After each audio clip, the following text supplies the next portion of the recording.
Dylan, thank you so much for being here today. Thank you. Hi, Forbes. This is amazing. Of course, so I want to start by talking about your background. What were you doing before you started posting on social media? Babe, I was in musical theater all my life. I started singing and dancing when I was 3. I heard you had a similar upbringing. I do love a musical theater moment. We love music. I saw Wicked last night. But I think that was the one sort of area that I was allowed to feel feminine and show my personality off. And I'm so glad that I've been able to find that throughout my life.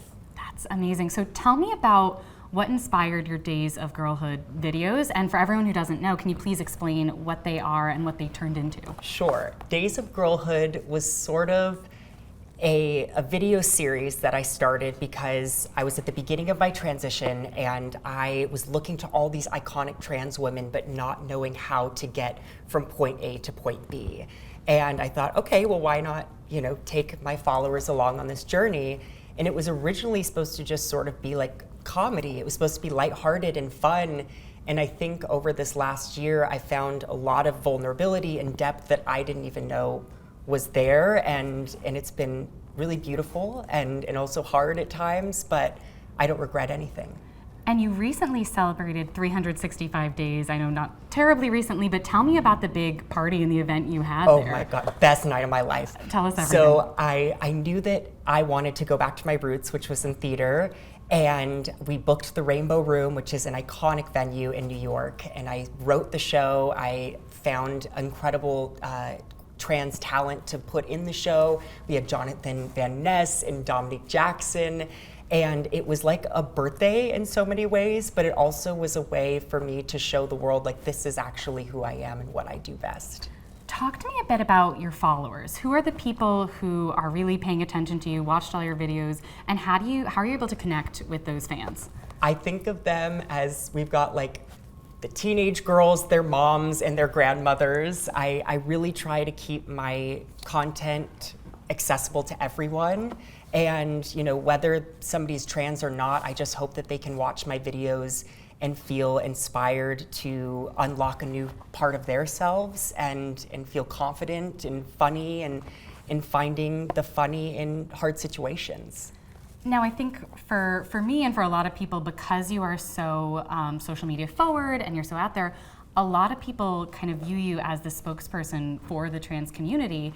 Did you set out to do that when you started these videos? Oh no, Really? I never wanted or intended to be a spokesperson for the community, and I think I just ask for grace as I'm learning so many things and navigating this, not only transness, but also this newfound success. It's happened really fast, and I think that's what's so crazy about social media is I think it kind of launches people at a rate that not a lot of other mainstream media does or can. And I really am now looking to sort of not take a back seat. I want to stay really active in my advocacy work, but I want to decide when, where, and how I'm going to show up as an activist. Speaking of making those decisions, you share so many intimate details about your life. I mean, just recently you shared a housewarming, which looked delightful. I wish you were there. I do too. It was pretty cute. But what do you decide, what you're going to share? And is there anything that's too personal that you won't share? It's funny. I think I really led with it all at first because I noticed that's what people wanted. And now that I have this following and I have this community, this family online, I've realized that people will take whatever that it is that I feel I'm ready to share, and nobody's forcing me to say anything.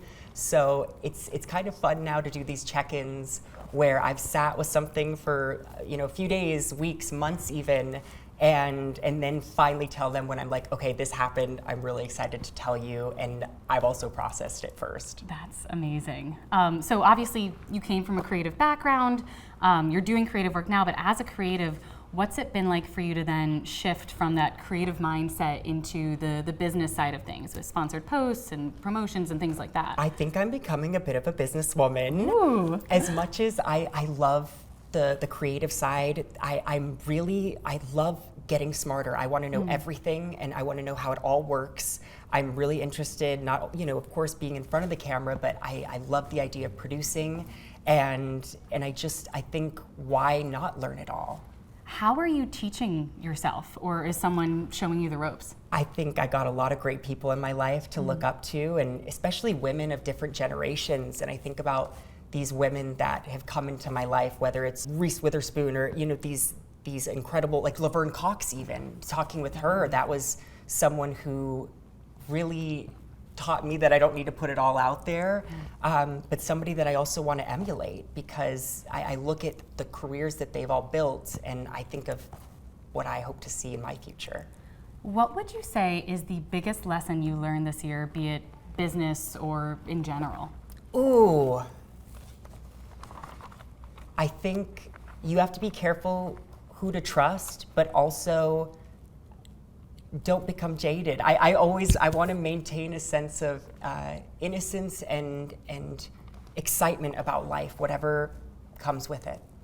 Now, talking about not being jaded, you were, in the spotlight earlier this year after there was some backlash with the sponsored posts. Yes. Has this experience affected who you partner with going forward? Absolutely. I now realize that when I work with a brand, that they will forever be a part of my story. And so I want to make sure we're on the same page going forward. Yeah. And I want there to be a mutual respect, and not only for me, but for my community. What advice would you give to brands when they're looking to partner with a specific creator? I would say talk to us, watch our content, see, do we want to put out this same type of things into the world? And I think especially when it comes to working with trans talent, there just has to be some communication there. There needs to be some advocacy outside of just inclusive marketing. That makes sense. Speaking of that, so one stat that I love to bring up all the time is that the LGBTQ plus community has nearly $4 trillion in global purchasing power. We've got the purchasing power. Exactly. Yet brands are still shying away from LGBTQ plus representation. What would you say to brands that are, despite this fact? Thank you. We need more of you, and we need you now. And what would you say to the ones that are shying away and don't want anything to do with the representation?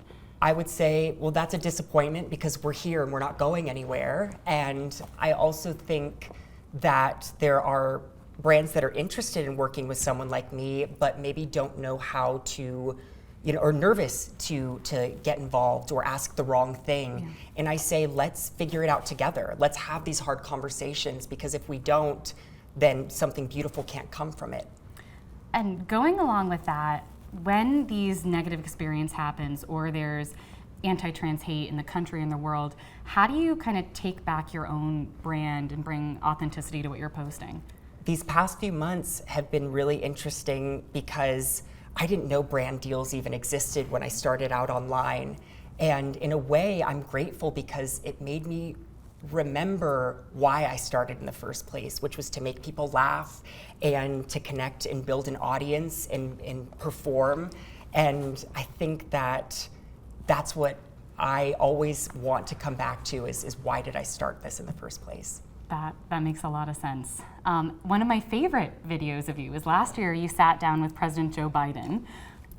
How was that? Grandpa Joe. No, that was a crazy experience because I would have never expected to do anything like that. I just wanted to be in the background in a Broadway musical, and then to be sitting there with Joe, our president, was really amazing. But I think, I maybe wasn't fully ready to do something that major for the community yet. Yeah. But I now know a lot of people who are capable of that, and I'm still proud of it. I mean, one of the things you said that I actually want to read back to you because it stood out to me so much is you said to him, Republicans have turned trans and non-binary people into this thing to blame society's downfall on. And I thought that was so fascinating, and it was probably the first time a lot of people around the world were hearing it. People want to paint someone like me to be a monster, but it's like, hello, I'm just Dylan, and I'm a person that wants love and wants family and success and friendships. And I think when someone like me or our identities get politicized, there's no real productivity that can come from that because we're not being seen as a human, we're being seen as this thing. Were you satisfied with the answers President Biden gave to you, or what lawmakers have done in general, or are there other things that they could and should be doing? I left the White House very hopeful, and I think to have that personal connection with someone like him was really special. But I think right now more than ever, we need action, we need advocacy, we need allies, and allyship means a lot more than just, a text that says, I support you. It needs to be out loud and proud and publicly. That makes a lot of sense. I think it was a couple months ago now, you won the Streamy Award. Yeah, that was like 2 weeks ago. 2 weeks ago, it feels like forever. Tell me about that experience and how that felt. Well, I think that award specifically was so shocking because I didn't ever expect social media to be my way in. Yeah. And especially in such a room full of so many different kinds of creators and being this breakout award, I think I loved the energy. It made me, at a time in my life where I felt a little bit down or a little bit self-conscious or nervous of going forward online, I was like, hell yeah, I got this. Let's keep going. That's amazing. Switching back to the business a little bit, Sure. What is the one business rule that you operate by no matter what? Oh, I love this. My agent, Stephanie, she always says, don't react, respond. And so if something happens in my life, I often will either at least sleep on it, but sometimes it's taking a few extra days to really make sure that, I'm not coming out of a place of anger or anxiety or frustration, and that it's purely who I am and can operate on a really neutral level. Why do you think that you've gone viral? What do you think gives you the edge over all the other creators out there? I think some humility. I am never afraid to fall on my sword if, I don't do the right thing or say the right thing. I think so much of social media can be very polished, and I'm definitely have fallen into that sometimes, but I love those moments online that are so perfectly imperfect. And I never want to be, I love being all dolled up like this, but I also love to be able to go on the camera and show myself with no makeup and in bed with, like a scrunchie. I think that's what's beautiful about social media is the give and take of it. I mean, last night you said it best on Instagram. You were like, I was this mysterious Instagram girl. And well, that's what I'm telling you. Yeah. I think as you continue to grow and find success and you're in these rooms full of these people that hold themselves a certain way, you start to adapt. But then I realized the reason I'm invited to that room is because of who I am. And I don't need to change to become something I'm not. So how do you think about that, and how do you come up with new material then that feels like authentic relatable to you yes. and your audience? I think it's still some of my favorite relationships in my life are the ones that I had before the success and childhood friends and my family. And I think as I find these new experiences, these amazing opportunities, I always want my followers to feel a part of it. I want them to know that it's because of them that I'm in those rooms and that this is a lifelong relationship that we're gonna grow together. Say TikTok, Instagram, everything goes away tomorrow and there is no more social media. This is a purely hypothetical. Okay. How do you then build your brand and keep the momentum going in this business you've built and take it off the platform and build it into something more? Well, I think throughout my life, I've always, tried to make lemonade with whatever I was given. And I would just keep doing exactly what I just did, which is, find an idea, find something new that excites me, find the people, the collaborators that really make me feel like the best version of myself and run with whatever the next thing is. And before social media, I was doing stand-up comedy, so I would figure out how to get back on stage, whether that was Broadway or some comedy club. But I think it's the connection. This is my favorite thing because as much as I love talking to my followers and the camera, I love being with other humans. That's amazing. What would you say is the biggest misconception, either about you and your life, or just being a creator in general, or both? Oh, that's a good question. Thank you. I think the common misconception is that we're these characters or that we're not real humans that have like feelings. And I read the comments, or a lot can be very heavy. And I just want to remind people that we have feelings. We mess up. We evolve together, and especially people that share so much of their stories online, I think just finding some respect would be a good thing. Explain to me what the Dylan brand means. What is that? The Dylan brand, the Dylan brand is silly, filled with love, but is inclusive for all. And I always want to make sure that anyone who's interacting with me or the work that I'm doing feels like they can be seen in it in some way or another. And that's what I want to do going forward with my brand. And speaking of your future plans, I know we talked about that a bit. Do you have any type of business lines or any new entrepreneurial things you're going to be involved in or want to be involved in? Oh, hell yeah. I definitely have been very specific on next steps is what I want to create, but eventually I would love to do like a production company, have my own version of Hello Sunshine, doing the Ryan Murphy thing. I want to be able to tell stories of people that are different than me, especially trans humans that I might not be able to tell their story, but I can help elevate them to tell theirs. That's what I want. Excellent.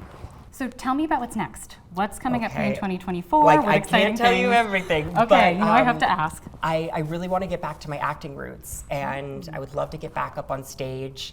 I think right now I'm realizing that maybe activism for transness can look many different ways, and maybe that's me being in a rom-com or writing a book, and I think there's so many ways to continue telling my story that isn't just online, but just, if not more special than what I've already done. Now, this is just for me because personally I am very curious. Do you have a dream role? Do you have a dream show? Oh my gosh. Well, I would love to play Elle Woods in Legally Blonde. You already have the blonde. Thank you. I think that a trans take could be really cool on that. I would love to do Glinda or Little Shop of Horrors. Audrey would be epic. I think we got a long list, and we're just going to have to start checking them off. That makes sense. I think you absolutely should.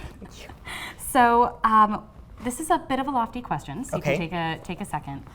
But what do you want your legacy to be? Oh, I think I would like my legacy to be this sort of idea of like celebrity 2.0. Like, how can we live in the spotlight and have a large following, but try to do it in a way that feels like the kindest, most grounded, fun, silly, empathetic, vulnerable way possible. And I don't know if that can exist yet. I'm still figuring that out. And I think, there's certain circumstances where I might get pushback on that, but I want to see if we can do it differently. Amazing. And one final question for you from me. What would you, if you could go back in time and before you posted your first video on social media, what advice would you tell yourself? Buckle up, baby. I would say, you are capable of things that you had no idea that you could do, but you can, and you will do them well. And when you mess up, you will admit to your faults and you will keep on going.